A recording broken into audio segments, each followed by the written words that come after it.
Avui farem una recepta molt senzilla però que agrada a tothom, tant els grans com els petits. Ous farcits amb tonyina i maionesa. Per dues persones jo faré 4 ous. Els farem ous d'usos que hi posaré un raget de vinagre quan els bullim. Necessitarem maionesa, jo aquest cop l'he agafat feta, un pot de musa que tenia, però també la podem fer casolana, pebrot vermell i tonyina. La tonyina l'agafem de bona qualitat, que deixi bon gust. També necessitarem una mica de sal i pebre per donar gust a tota la barreja.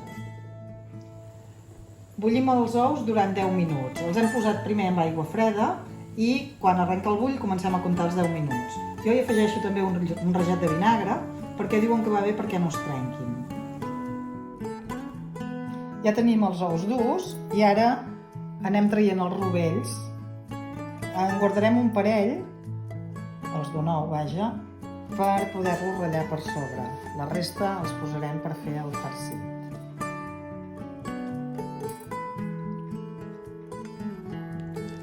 Posem la tonyina a dintre el mateix bol que hi teníem els rovells d'ou i afegim maionesa.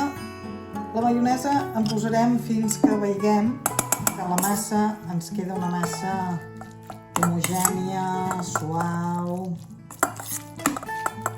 Jo hi afegeixo una mica de pebrot també, però això és opcional.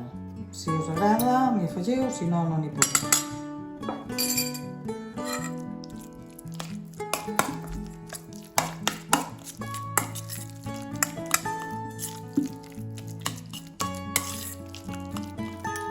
Ja tenim la massa molt fina, bastant homogènia, i ara el que fem és tirar-hi sal i pebre al gust.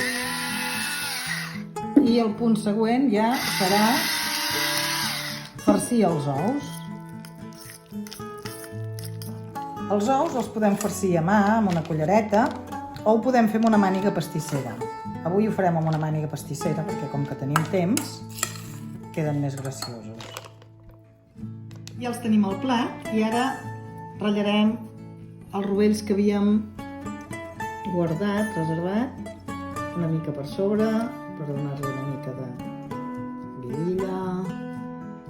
I també, i això és el gust de cadascú, hi posarem un trosset de pebrot vermell, per donar-hi una mica de color.